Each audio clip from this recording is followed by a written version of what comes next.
How does a young, curious boy like this turn into an absolute monster like this? Well, there's no real explanation for evil, but the subject of our recap tries to answer that question. That's right, today we're covering the entire story of Dahmer. This is a controversial one to say the least, but in the spirit of Halloween, we have to cover something spooky, and this is certainly the spookiest I've seen in a while.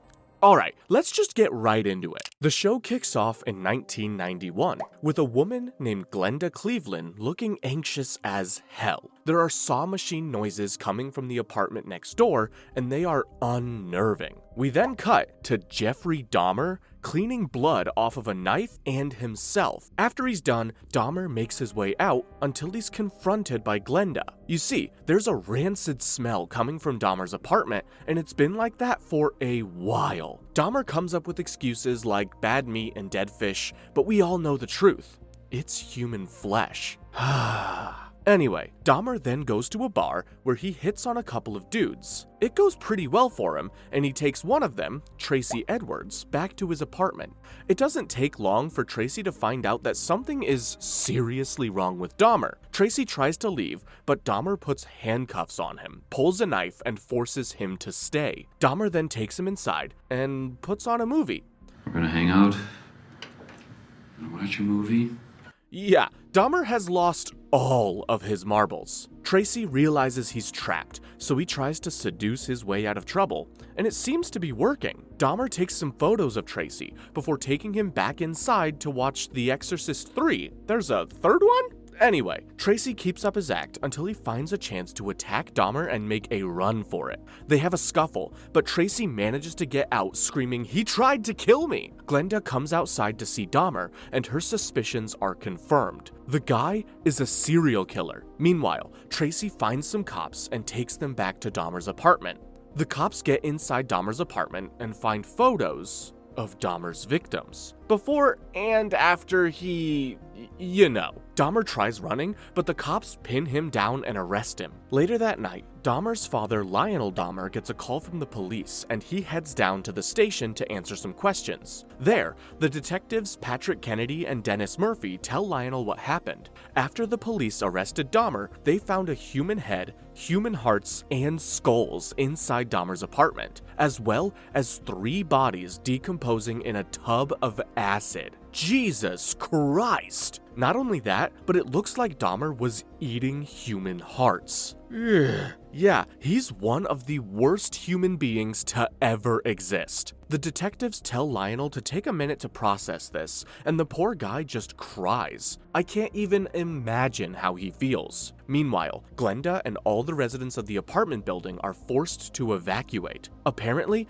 the entire building is a crime scene. Episode 2 starts with Dahmer getting questioned by Detective Kennedy and Detective Murphy. But instead of getting a lawyer and staying quiet, he decides to tell them the truth. His story starts in 1966 when he was 6 years old. You see, Dahmer's family was a bit dysfunctional. His mom, Joyce Dahmer, hated Lionel, but they still had 2 kids together, Jeffrey and David. Anyway, we see that Dahmer was a weird kid. He gifted his teacher some tadpoles, and when she didn't want them, he drowned the poor bastards in motor oil. We see that even from a young age, Dahmer was fascinated by death and how animals reacted to it. His dad decided to engage Jeff in this hobby by helping him dissect roadkill. Anyway, Jeffrey's parents eventually got divorced, and Jeff would grow up and join the army for a little bit. Fast forward to 1981, and Jeff is a lonely loser with no money and no life. After literally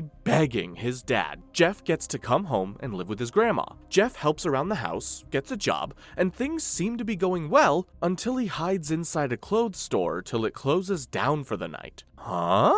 Well, Jeff was doing that because he wanted to steal something. You might think he was stealing clothes, but that'd be too normal for old Jeffrey. He's here to steal the damn male mannequin. Jeffrey then does things to the mannequin. Yuck. And then we jump to 1991, and Jeff is a full-blown serial killer by now. After killing some poor guy, he picks up a kid named Konarak as his next victim. And when I say kid, I mean it. He's 14 years old. But Jeff promised him $100, so he's willing to take some photos. Konarak needs the money. Obviously, it's never just photos with Dahmer. Jeff Konarak and drills a hole through his skull. Why? Because Jeff wants to make Konarak his zombie. Jesus Christ! Sometime later, Konarak wakes up and tries making a run for it. Jeff's neighbors find the kid and call the police. The police show up and confront Jeff, who says Konarak is his boyfriend,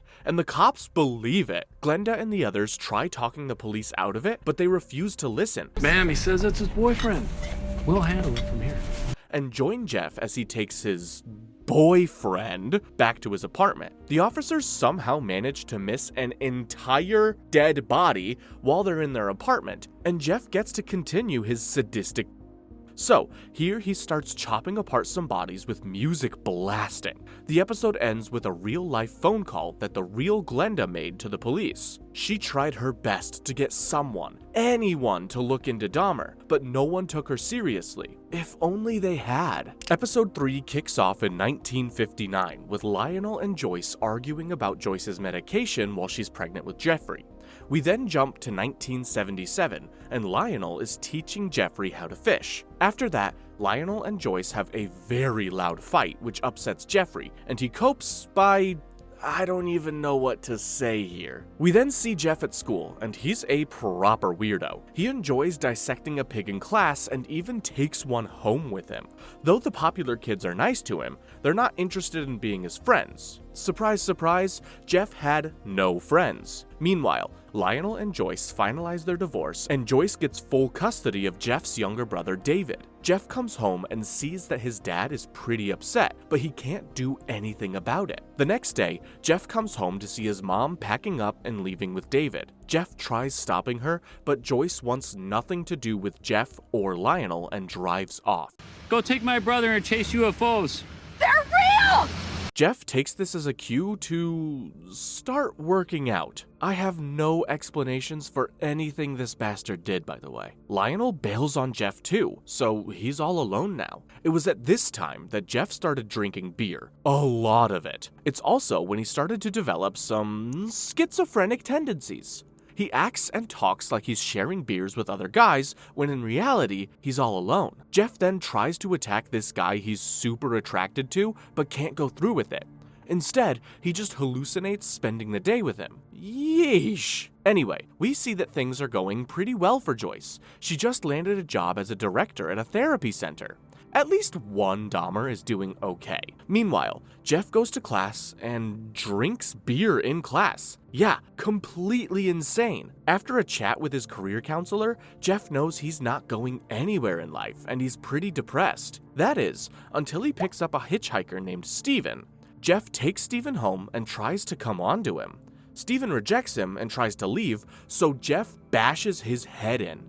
Jeff then chokes him out and seems to be enjoying himself, until he realizes he just killed someone. Oh no.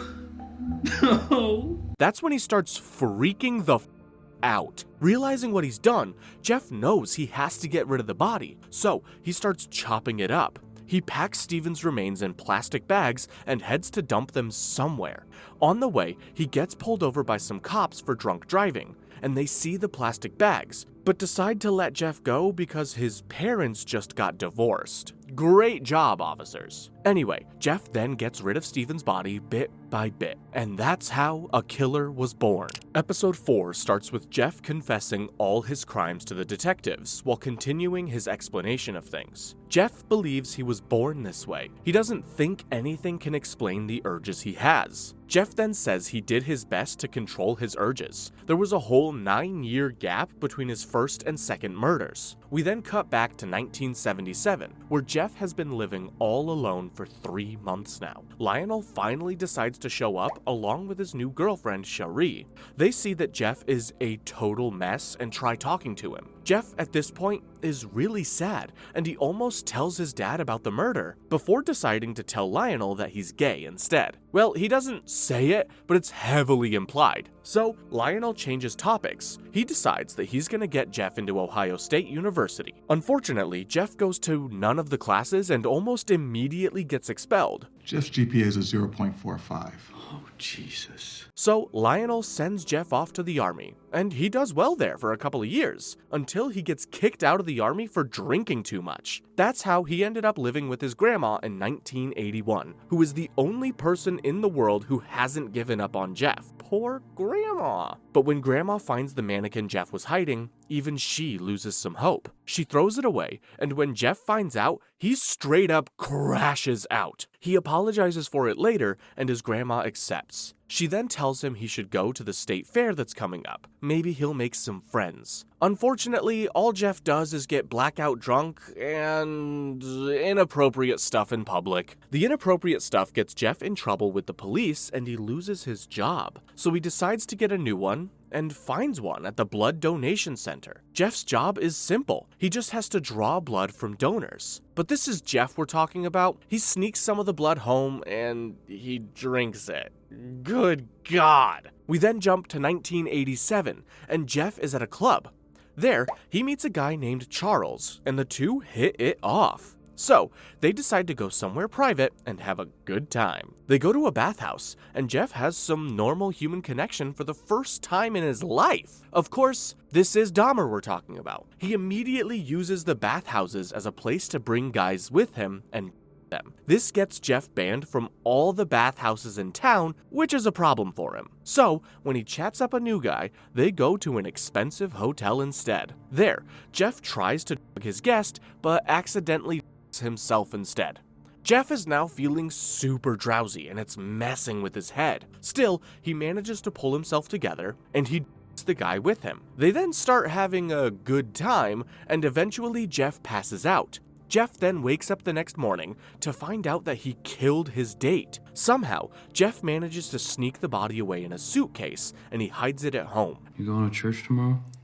You asked me that already, Jeff. After his grandma leaves for church, Jeff chops the body up and gets rid of it. Well, most of it. He keeps the guy's head and stores it in a box his grandma gave him.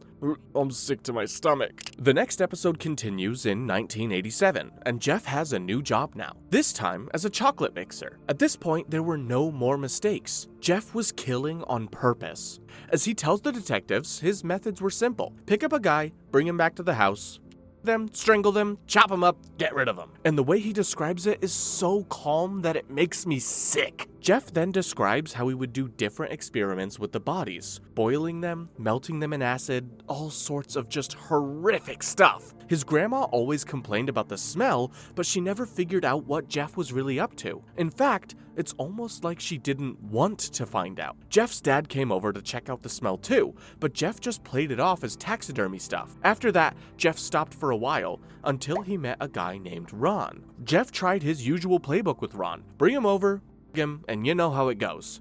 But after Jeff him, Jeff's grandma comes downstairs and ruins his plans. She decides that she's gonna wait until Ron wakes up and make sure he gets home safe. So the next morning, Jeff puts a drugged up Ron on a bus going to nowhere, and the poor dude passes out. Ron then wakes up in the hospital where the nurses tell him he almost OD'd and died. So Ron takes everything he knows to the police. He wants them to catch Jeff. So the cop goes and asks Jeff about the situation, and surprise, surprise, he believes Jeff's side of the story. It's the old times. And the white dude with a criminal record is somehow more reliable than the black dude with none. If this isn't prejudice, I don't know what is. This man tried to kill me, and you're saying there's nothing you can do about that? Anyway, later, Ron manages to stop Jeff from taking another guy home himself, but he can't really stop Jeff. Anyway, Jeff continues his until a 13-year-old boy he was preying on escapes. This time, the police get involved for real and Jeff has to go to court. But again, nothing really happens. Jeff gets a year in a nice jail and even gets to work 40 hours a week.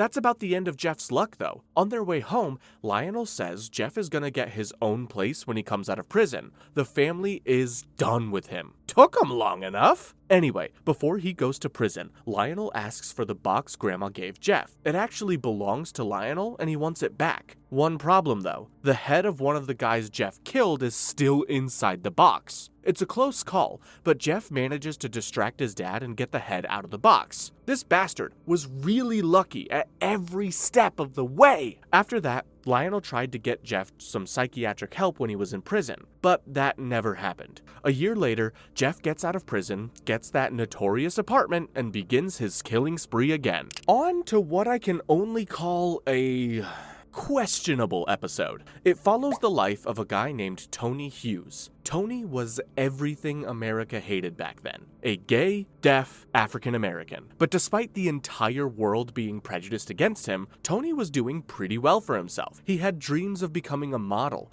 a dream he shared with his two friends, Rico and Sean. But when Sean mysteriously gets killed, Tony realizes life is too short to wait for the right moment to do something. So, he packs his bags and moves to Madison. He's gonna pursue his dream of becoming a model. After he moves there, Tony gets a stable job and has some photos taken of himself. The modeling thing is looking pretty promising. And when he comes home, he finds out his sister is pregnant, and they're gonna name the baby after Tony. Things are looking good for the guy. Unfortunately, all that stops right there. That night, Tony goes to the club and meets Jeffrey Dahmer. But Jeff does something unexpected. He doesn't Tony. He could have, but he decides not to.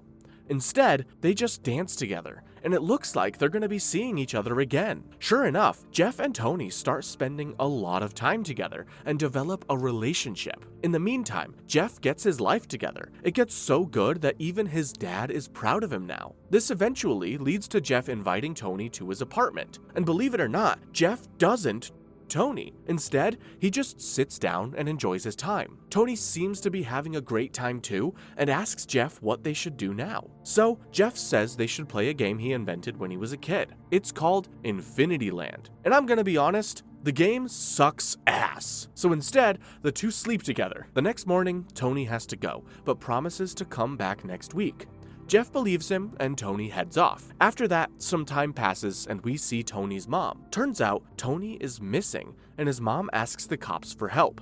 He hasn't contacted me or his sisters, which isn't like him. Again, the cops refuse to help colored people, so Tony's mom turns to the black community for help. She holds a fundraiser and asks everyone for help finding her son. And wouldn't you know it, this son of a Jeff shows up to the fundraiser. We then see what happened between them. You see, Jeff was on the verge of having a real relationship with Tony, but he just couldn't suppress his urges any longer, so Jeff killed him. While Tony's mom mourns the loss of her son, Jeffrey eats Tony's organs. Yeah, I hate this show and everything it stands for. God damn! Episode 7 shows us Glenda Cleveland's side of the story.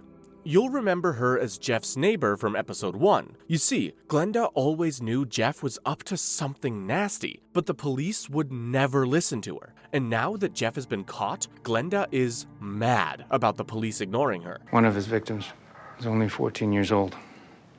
Christ. While detectives Kennedy and Murphy tell the families of Jeff's victims what happened, Glenda gets pulled aside at work. Apparently, she gave an interview about Jeff and criticized the police, and it just so happens that the clients of the company Glenda works at didn't like that very much. We then cut to Reverend Jackson, who's on his way to Milwaukee to discuss the Dahmer case. For those that don't know, Reverend Jackson was a legendary civil rights activist who even worked alongside Martin Luther King Jr. So why was he involved in the Dahmer case? Well, because a lot of Dahmer's victims were people of color, and if the police had just listened to Glenda, a woman of color, they would have caught his evil ass long ago. So Reverend Jackson visits Glenda, and they talk about how the police's racial prejudice caused the death of so many people. She then tells the Reverend about Jeff, and we see how he would avoid her questions about the stench in his apartment. before hitting on guys and try to lure them into his apartment. Glenda then tells Reverend Jackson a story.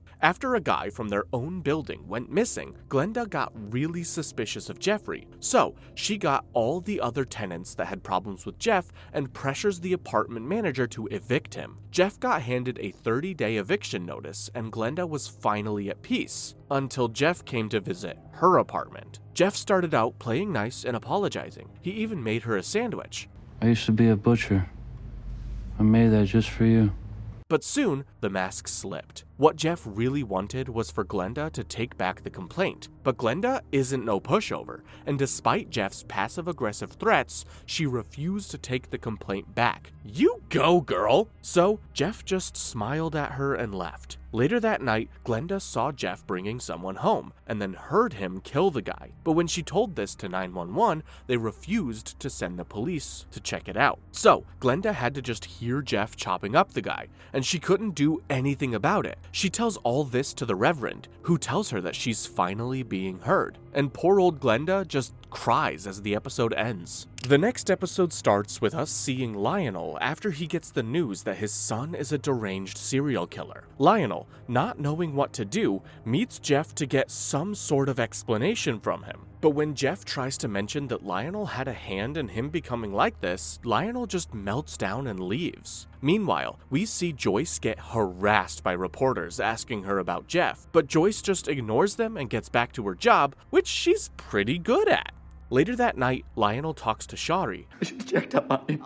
I didn't check up on him. But you didn't know. And says he feels responsible for Jeff becoming like this. Why? Because he used to have violent fantasies as a kid too. But Shari assures him it is not his fault. If it was, then Jeff's brother David would have been a psycho too. But David is a normal guy. Jeff only has himself to blame for this. Amen, sister. The next day, Lionel goes to his mom's, who's Jeff's grandma, and the police are swarming the place. So Lionel calms her down while the police gather evidence. Meanwhile, Reverend Jackson delivers a powerful speech to the public, including families of the victims. This forces the police chief to suspend the officers who just handed Konarak back to Jeff without checking his apartment. Finally, some freaking justice! Anyway, after seeing the media is coming up with all sorts of about his family, Lionel comes up with a plan. He and his lawyers say they're going to get Jeff to plead insanity in court, so he doesn't have to get the death penalty. How are they going to do that? By using the precedent of another serial killer, Ed Gein. Fortunately, that does not fly in court. The court says Jeff is not insane at all. He is then found guilty on all 15 charges of murder against him and gets hauled back to prison. After the trial, Lionel and Joyce get into a very public and very loud argument about who is to blame for all this. After that, Joyce tries to convince one of the victim's family to speak in Jeff's favor. The answer is obviously a resounding hell nah. In the next court session, the families of the victims each share what Jeffrey Dahmer stole from them. He's a monster. After the last speaker gets super emotional and tries to hit Jeffrey, it's Jeffrey's turn to say something. So he gets up and says how sorry he is, blah blah blah, whatever. 15 consecutive life sentences for Jeffrey Dahmer. After Jeff is done speaking, Lionel has a sudden realization. Before his son gets whisked off to prison, Lionel hugs Jeff and says this is all his fault. Lionel says he shouldn't have taught Jeff how to mess with roadkill, and he should have never left Jeff alone. He then hugs his son one more time before the police take him away. Meanwhile, Joyce has accepted her part of the blame too, but instead of dealing with it, Joyce writes a goodbye note and then Alt F4s herself. Well, she tries to, but she fails. Shadi then tells this to Lionel, but he's not too worried about it. Lionel's busy writing a book about his side of the story. And remember those cops that got suspended? Well, they just get reinstated again. Typical. Reverend Jackson says they're going to appeal the decision, but he knows he's fighting a losing battle. Episode 9 starts with Jeffrey Dahmer being right where he belongs. Prison. Unfortunately, there are some really sick people in the world, and some of them have actually become fans of this guy. Imagine being that stupid and sick. Peak NPC behavior for real. Anyway, Jeff's fans send him letters and money, and it gives the bastard a new sense of confidence. You ever notice how this looks just like a human thumb? Meanwhile, Glenda finally moves back into her apartment, even though her daughter hates it. I can't blame her. There's bad juju in that building. Back with Jeff, he uses his money to bribe a guard into getting him a music player, which is swiftly confiscated by another guard. Serves you right, bastard. But Jeffrey's fans aren't just sending him stuff. One of them actually had the gall to send a comic book about Jeff to Tony's mom, asking for an autograph. Can you believe that? Furious, Tony's mom wants to sue the comic book publisher, but her lawyer has a better idea. You see, Lionel wrote a book about Jeff, so they decide to sue him instead, and now they're entitled to the profits from that book. Brilliant! Not only that, but they're also gonna get all the money Jeff is being sent by his fans. I love it! But despite that, the families are far from peaceful. No amount of money could make up from what Jeff took from them. Meanwhile, we see the hypocritical nature of the police system. Glenda gets an award for being an outstanding citizen for trying to report on Jeffrey Dahmer, but the two policemen who literally handed over Conrack so Dahmer could kill him, they get named Officers of the Year. Makes me sick. Meanwhile, Glenda still has nightmares about Jeff, as do a lot of people in her building. So, they all sleep together in the hallway for comfort. That's just heartbreaking. Glenda then goes to Conrack's funeral and apologizes to her father, but he knows Glenda did everything she could. She sure did. Later, Glenda gets home with her daughter Sandra, only to find some pricks taking pictures outside the building. Sandra gets mad and breaks their camera, which is pretty valid if you ask me. After that, Glenda and Sandra watch Jeff give an interview and are disgusted by it. This is not some Halloween story. But things are about to get worse, because the guy who was taking pictures outside called the police and they immediately arrest Sandra for breaking his camera. Are you effing kidding me with this? A couple months later, Glenda watches on as her apartment building gets demolished. The city bought the building and they want to build a park instead. But even in the building's last moments, the ghost of Jeff still haunts her. Meanwhile, a fellow inmate tries to kill Jeff, but the bastard survives the attack. Damn it! Oh, and Jeff gets even more fan mail. What is wrong with people? The final episode starts with Jeff pulling a prank on another inmate named Scarver. Really? Scarver has had enough with Jeff's, so he looks up why Jeff is in prison, and he is disgusted by what he finds. Even other criminals can't stand Jeff. He's that evil. Meanwhile, Jeff decides to talk to the prison priest. He kinda sorta asks the priest if God is gonna forgive him for his sins, and the priest kinda sorta says yes? I ain't religious, but even I know that the things that this bastard has done are unforgivable. Back with Glenda, she goes to church and asks her pastor for advice. She's full of hate and anger for Jeff, and she wants him to suffer. But she knows that the hate is gonna eat away at her soul and she doesn't want that. The pastor just tells her to ask for God's grace and come to church more often. Time will heal all wounds. I don't know about that one. Anyway, later on, Lionel visits Jeff in prison. Jeff says he wants to get baptized and asks if Lionel will forgive him. And Lionel says yes. Yeah, screw Lionel. Skipping some useless stuff, including Jeff getting baptized. Someone made that for you. Yeah, nice, right? Jeff gets called for work duty. There, we see Jeff has a friend named Jesse. Surprise, surprise, he's a murderer too. That's when the guard brings Scarver for work duty too and leaves the room. Scarver then murks Jesse before turning his attention to Jeff. Scarver says that God has not forgiven Jeff no matter what Jeff thinks. In fact, Scarver says that God sent him here to exact divine judgment on Jeff. And that's exactly what Scarver does. He beats Jeff's head in with a metal pipe. And just like that, Jeffrey Dahmer is no more. Thank God. Amen. Later, Lionel gets a call about Jeff and he's heartbroken to see his son's body. I hope he knows what the victims' families felt like now. Anyway, Joyce wants Jeff's brain to be studied so the world can learn more about serial killers, but Lionel is against the idea. Of course he is. They take it to the court and the judge rules in Lionel's favor. His argument is simple. No matter what studies they do, they will never find out why someone like Jeffrey Dahmer did what he did. Sounds like to me, but whatever. Meanwhile, Glenda is pushing to build a memorial to the victims where her and Jeff's old apartment building used to be. But as the show ends, we know that no such memorial was ever built. In the end, we know that Jeffrey Dahmer didn't get away with those murders for so long because he was smart. It was because the system is corrupt and evil, and there's nothing that we can do about that. And if you ask me, that right there is the real horror story. Whew, that was a tough show to recap. And to be honest, I hated watching it, all because it wasn't a show, it was all real. But anyway, happy Halloween, and be safe out there. Ugh.